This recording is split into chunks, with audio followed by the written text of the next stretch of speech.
All right, we're back here on Sportsline talking baseball. Obviously, some exciting developments recently here. Major League Baseball coming back. Summer camp, as they are calling it, begins on Wednesday. Essentially, an extended version of spring training or summer training before they start the Major League Baseball season towards the end of the month. And of course, there's the details from last week. Adam News and the Nashville Sounds talking about bringing in baseball to First Horizon Park here in Nashville this summer with some of the guys who are free agents right now in the big leagues, or maybe some upper level minor leaguers, kind of baseball at the quadruple A level in Nashville. 40 games every weekend starting in late July through the end of September. Certainly entertainment for us here in Nashville, a great sign for sports fans as well. But there's also been something simmering out there for a while in terms of baseball and Nashville. And we've heard the commissioner, Rob Manfred, talk about it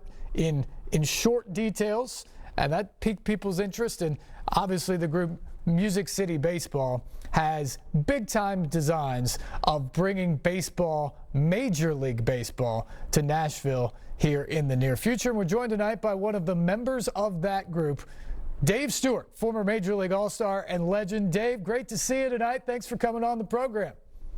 Well, thanks for having me on. Well, first off, I just want your reaction to what has gone on this summer. Obviously, these are unprecedented times in trying to figure out how to get baseball back out there. But I don't think any sport had as contentious of negotiations as Major League Baseball and the owners and the Players Association did. What did you make of the drama we saw in July and the agreement they also ultimately got to have spring training 2.0 start here on Wednesday and ultimately have a 60-game season? Well, every negotiation that I've ever been a part of, I mean, we're going back 1981, I went through a strike. In 94, I went through a strike, and I can't even recall how many almost strikes or lockouts that I would have gone through. But all the negotiations that I've ever been a part of, nothing ever gets done until the last minute. Neither side comes to the table until the last minute. The best offer doesn't come to the table until the last minute. In this particular case, the Players Association, which would arguably be probably the strongest union known to man, they didn't accept the offer. And I say fortunately only because I wanted to see baseball played. The commissioner had a card in his pocket that he could pull to get the game back on track and get it back to where it should be, which is having fans watch the game and enjoy the game. And so that was the fortunate part about it. But no negotiation between the union and the Players Association has ever gone smoothly. Everything has always happened at the last minute. Well, ultimately, they avoid what would have been the biggest disaster, and that would have been no baseball this summer. We saw what happened in '94 and how much that hurt the game. I think this would have been even worse this summer, given what's going on in the country and how desperate fans are for some normalcy. There was a lot of debate over the number of games. They settle on 60, or at least that's what the commissioner laid forth when there was no initial agreement. Now that you know that, Dave, how do you think that impacts teams and players and the type of season we're going to see?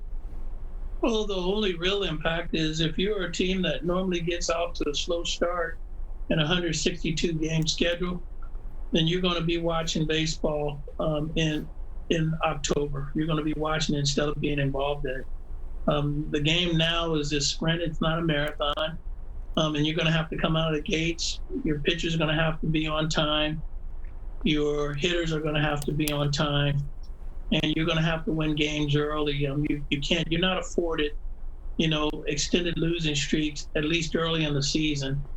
And that's the way the game is going to be played. Some people see it as exciting. You've got some rule changes for the 20 season, with the DH in both leagues, but that's something that's been talked about in baseball for a long period of time. This will be the first time that they've used the relievers in the way that they're going to, which there's no situational lefty situations. Now you pitch a full inning. If you come in, you have to get 3 outs. And in extra inning games, the runner starts at second base. So there'll be some interesting twist to the game that could draw interest from the fan that is not normally a baseball fan. But it should be fun. It should be fun. It should be fun. It'll be different, but it should be fun for baseball fans like myself, and I know you as well. Dave Stewart is our guest here tonight on Sportsline. Dave, you were also a key part of the group, Music City Baseball, trying to bring Major League Baseball here to Nashville. You obviously had a storied career on the mound. You were a baseball executive for some time, worked in front offices and things like that. What caught your attention to become a part of this group initially? Well, the first thing that you have to love about this whole situation is Nashville and the growth of the city, the excitement of the city, the ability to support major sports here. They've done a tremendous job, but the growth of the city is the first piece of it. The second piece of it is a close friend of mine and a partner, John Lohr. We had John actually has had a couple of close calls with major league teams in Seattle, and then he partnered with me in pursuit of the Marlins, and John moved from the Bay Area, Danville, California, here a couple of years ago, and came up with the idea. I think he had heard that the commissioner had talked about Nashville as being one of the possibilities. Montreal and I think Charlotte were the other two. And John said, "Hey, let's see what we can do about bringing baseball to Nashville." And for all the reasons that I stated, the growth and the excitement of Nashville and the opportunity to support another major sport. Well, there's certainly a lot of people here who would love to get behind that push as well. There is something, though, obviously going on in society at large right now, is the discussion about racism in the country and prejudice against the black community. And in Major League Baseball, it's often been discussed about getting young blacks to play in this country. Oftentimes the biggest part of that at the major league level are Dominicans and foreign blacks, not American-born blacks, but specifically in ownership. There's kind of a glaring lack of that in Major League Baseball ownership. How important is that to you, Dave, to be a part of an ownership group and bring some of that to Major League Baseball? Well, what's major at this time, and it's not like in my particular case that we'd be taking advantage of what's going on socially in the world today. If you look at my record as a player in the mid 80s, not winning a Cy Young, only making one All-Star team, then leaving that arena, going into the front office and working in office management, being bypassed in a general manager's job that I was more qualified than the candidate that was hired. I've always talked about minorities, blacks, Afro-Americans in decision-making positions in Major League Baseball. We've got 6%, I believe, is the percentage of players on the field. We've got 2 Major League managers, Afro-American managers, and there are 2 Afro-American general managers / president or vice presidents of baseball operations in Major League Baseball. Now, the commissioner, Bud Selig, at the time that I did not receive the job in Toronto, we had multiple conversations about this in Milwaukee and his plan to how he could advance minorities in decision-making positions in baseball, and his efforts fell short. He tried, but he fell short. Rob Manfred has spoken on the same topic, and Rob is a little bit more realistic about what takes place with ownership when you own something and the decisions that you make and why you make them. And so what happens now with this situation in Nashville is, our focus is on diversity. Our focus is on the major percentage of the money for this ball club being through Afro-American funding. And so if we can have that 51% and the 49% is through diverse funding, Major League Baseball now doesn't have to count on the owners to hire, black candidates as their general managers or chief baseball officers.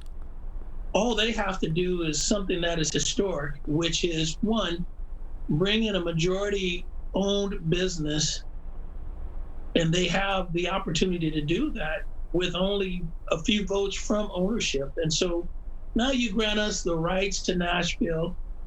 And then two, you look at the fact that the Nashville Stars has already been given the name for this major league team once we get it. And so now you're paying tribute to Major League Baseball, well, to the Negro Leagues.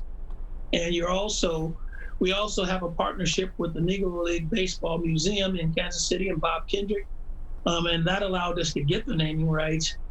And so there's a lot of history that could be made here if given the opportunity to get the rights of the territory of Nashville. Dave, I'm glad you brought that up, because to me, we can talk about what's going on in present day, and maybe that opens the door a little bit more, but this was a plan that was in place long before George Floyd or a month ago in this country, because Music City Baseball is pledged to have at least 25% black ownership in this team, at least 25%. You mentioned the name the Stars, a great Negro League team. That would be the name, and then the connection to the Negro League Museum as well. This has been the plan for some time, and all those things would make this bid seemingly unique to anything Major League Baseball has seen before. There's no doubt about it, and that's what I said. I mean, this is not something that's being brought about because of the times. I mean, this was the vision 2 years ago, when John Lure and Alberto Gonzalez got together and they talked about bringing baseball here. They talked about diversity. They talked about opportunities for minorities. They talked about the funding process and what we wanted to do. And so now we're in a position to actually have this happen. And I think if Major League Baseball looks at this in the way that they should, this is a perfect fit for baseball to take a step forward, to do something historic in the game, but it also serves as a major example for the other major sports and what their practices should be as well. Dave Stewart is our guest here tonight. Dave, what are the latest conversations Music City Baseball has had with Major League Baseball, especially in this time when everything has been so uncertain for the league as a whole? Well, one thing I can tell you is that COVID-19 is not going to be a deterrent to Nashville getting a baseball team, or for expansion happening or relocation happening. That's not going to be a deterrent. What we're waiting on right now with Major League Baseball and Major League Baseball, Rob Manfred, they've been very clear about their agenda. The Oakland A's have to have a home. And they're on the path to do that. I'm closely connected with Oakland. I'm from there, played for the organization, and I still have great relationships in that organization. And so they have a plan to build a ballpark in the downtown area of Oakland. Where the holdup may be, Tampa. Tampa has made their bid. They re-asked. They continue to ask the city to build a stadium for them. They've got a great rendering of a potential stadium, but they've not been able to get the community to get involved. And so if there's going to be a holdup, it could be Tampa. And until that happens, expansion is on hold.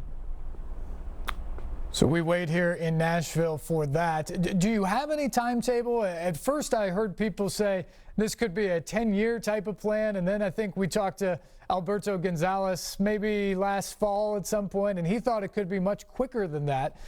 Do you have a timetable for when you would like to have an answer and like to have some direction from Major League Baseball? Well, if it's 10 years, I don't know if I can wait that long. I'm 63, so by 73, I might have to cash in my chips.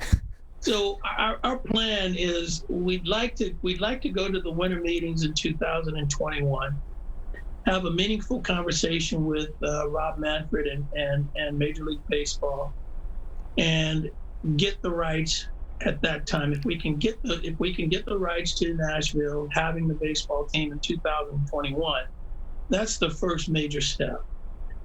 By 2023 or 2024, we'd like to be in the process of planning for a stadium and for the team and for the surrounding areas of the stadium to make it a place that people want to go and stay well after the baseball game is over. So we're looking at 2023, 2024. That would be the perfect plan. That would be music to a lot of baseball fans' ears in this town, that is for sure. Dave Stewart, three-time World Series champion, an all-star, been around the game for a long, long time. If you and this group, yeah, and probably a long time earlier than that, growing up as well.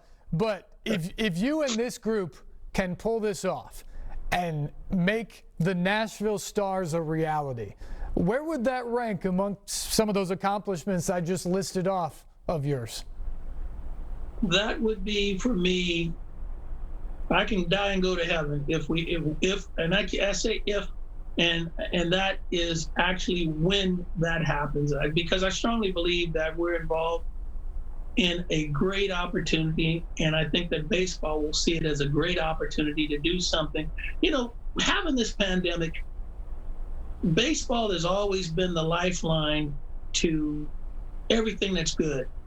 We had the earthquake in 1989. We got back on the playing field and were able to get that World Series done. And I thought that it helped the healing process between the two sides, Oakland and San Francisco.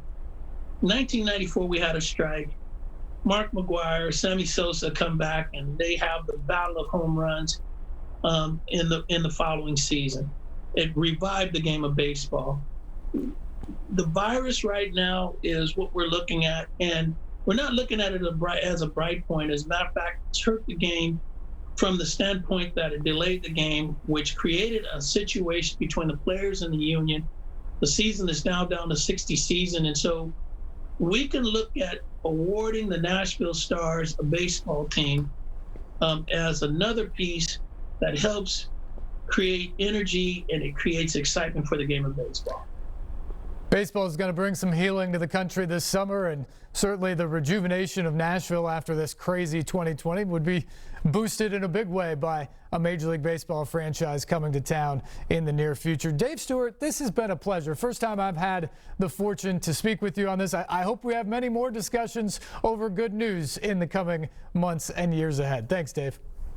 I hope so. I hope January of 2022 we're talking about where we're building the ballpark and what the team colors are going to look like. That would be phenomenal, and by then we'll be able to do it in person, and I can have you sit right next to me for the show. We look forward to that. Dave Stewart, thanks so much. Be safe. Take care. Thank you. You take care.